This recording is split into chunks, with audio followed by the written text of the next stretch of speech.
Welcome to CN TV.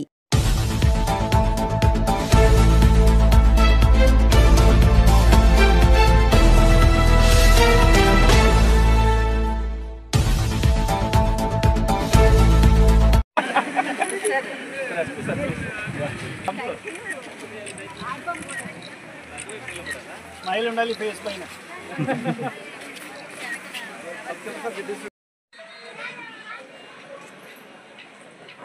దయచేసి అందరు కూడా అలాగా వాళ్ళ సీట్ల కుర్చీల్లో కూర్చోండి. ఇప్పుడు మొక్కలు నాటే కార్యక్రమం ఎన్నో పేరెంట్స్ టీచర్స్ మీటింగ్ చూసి ఉన్నాం.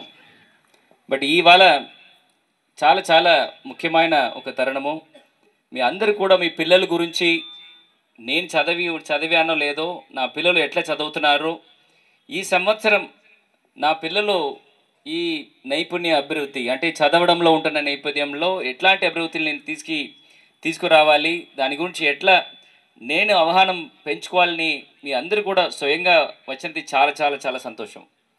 గౌరవ ముఖ్యమంత్రి వారిలు, మా ఉప ముఖ్యమంత్రి వారిలు అండ్ ముఖ్యంగా ఈ ఎడ్యుకేషన్ శాఖ మంత్రి వారిలు ముగ్గురు కూడా ఈ ఎడ్యుకేషన్ శాఖలో చాలా దృష్టి పెట్టి పిల్లలకి ఉంటున్న బేసిక్ సమర్థవంతంని ఎట్లా ముందుకు తీసుకురావాలని ఒక ఉద్దేశంతో ఈ కార్యక్రమాలన్నీ కూడా చాలా సిస్టమేటిక్గా చేయడం జరుగుతుంది. ఈ అన్ని కార్యాలు అంటే మన ఎస్పెషలీ మన గిరిజన ప్రాంతంలో చూస్తే 80% పిల్లలు కూడా ఇట్లాంటి రెసిడెన్షియల్ వెల్ఫేర్లో ఉంటున్నారు.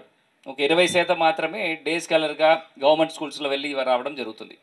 ఇదే మైదాన ప్రాంతంలో చూస్తే ఒక 20% మాత్రమే రెసిడెన్షియల్లో ఉంటారు. మెజారిటీ ఇంటికి వెళ్ళి వచ్చిన పరిస్థితి ఉంటుంది.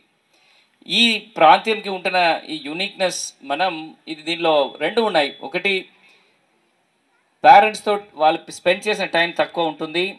ఇక్కడ టీచర్స్ అండ్ ఇక్కడ ఉంటున్న వార్డెన్ అండ్ ఫ్రెండ్స్తో మీరందరూ కూడా స్పెండ్ చేసిన టైం ఎక్కువ ఉంటుంది మిగిలిన పిల్లల కంటే. సో దానివల్ల చాలా తేడాలు ఉన్నాయి. దీనికి ముందు నేను ప్రకాశం జిల్లాలో ఉన్నాను, ఇప్పుడు ఇక్కడ జిల్లా కలెక్టర్గా వచ్చాను. ఆ పిల్లలకి మీ పిల్లలకి ఇక్కడ ఉన్న పిల్లలకి చాలా తేడాలు ఉన్నాయి. ఎస్పెషల్లీ పిల్లలందరూ కూడా ఇక్కడ చాలా చక్కటిగా ఒక క్రమశిక్షణతో ఒక మాట చెప్తే అది విని అది అన్నీ కూడా ఫాలో చేయడంలో చాలా చక్కగా చేయడం జరుగుతుంది. దానికి ఒక ముఖ్యమైన నిదర్శనము మనం గతంలో జరిగిన ఈ అరకులో మనం చేసిన ఒక వరల్డ్ రికార్డ్ కానీ 108 సారి సూర్య నమస్కారాలు చేశారు. ఒక్క పిల్లలు కూడా నేను చేయను, నా వలన కాదు, నేను ఎవరు చేయకుండా ప్రతి ఒక్కరు కూడా ప్రయత్నించి అదన్నీ కూడా చాలా ఒక సక్సెస్ఫుల్గా చేయడం జరిగింది. తర్వాత మన ప్రధాని మన నరేంద్ర మోడీ గారు వచ్చిన తరుణంలో కూడా మీ అందరూ కూడా ఇక్కడ నుంచి 27,000 మంది ఒక 500 బస్సెస్లో వెళ్ళి ఒకరోజు అక్కడ ఉండి మనం గిన్నెస్ రికార్డ్ చేసి మళ్ళీ ఒకరోజు అక్కడ 3 లక్షల మందితో మనం ఈ యోగా కార్యక్రమం చేసి రావడం జరిగింది.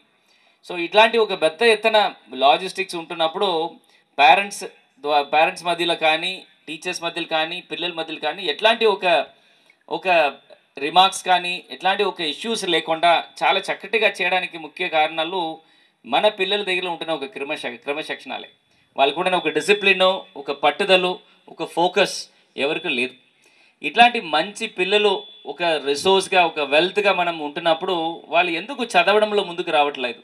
వాళ్ళకున్న బేసిక్ ఈ ఫౌండేషన్ స్కిల్స్, బేసిక్గా మనం ఉంటున్న ఈ లెక్కల్లో కానీ, మనకున్న లాంగ్వేజ్లు కానీ ఎందుకు మన పిల్లలు మైదాన ప్రాంతంలో ఉన్న పిల్లల కంటే మనం పోటీ పడకుండా ఉన్నాము అని ఇది చాలాసారి మీ స్కూల్స్కి వెళ్తున్నప్పుడు చూసి బాధపడ్డాను. సో దానికి ఏదైనా ఒక కారణాలు, ఏదైనా ఒక ఉద్దేశపూర్వకంగా మనం ఏదైనా చేస్తే దానికి ఖచ్చితంగా భాగస్వామ్యం చేయవలసినది ఎవరు అంటే టీచర్స్. వీళ్ళు ఎవరు లేదు, ఇక్కడ అధికారులు కానీ, ఇక్కడ ఉన్న నాయకులు కానీ, పేరెంట్స్ కానీ, పిల్లలు కానీ ఎవరు చేయలేదు. ఇది ఓన్లీ విత్ ద టీచర్స్ మాత్రము నా పిల్లల్లో మీ క్లాస్ రూమ్స్లో ఉంటున్న ఒక 20-30 పిల్లల్ని ఎట్టి పరిస్థితిలో వాళ్ళకి ఉంటున్న బేసిక్ సమర్థవంతం అన్నీ కూడా వాళ్ళకి పూర్తి స్థాయిలో తీర్చిదిద్దాలి అని మీరు ఒక్కసారి నిర్ణయం తీసుకుంటే అప్పటికే ఇది సాధ్యం అవుతుందని మన టీచర్స్ అందరికీ కూడా ట్రైనింగ్ ఇచ్చాము. వాళ్ళు కూడా ఇప్పుడు ప్రోత్సహించడం స్టార్ట్ చేయడం.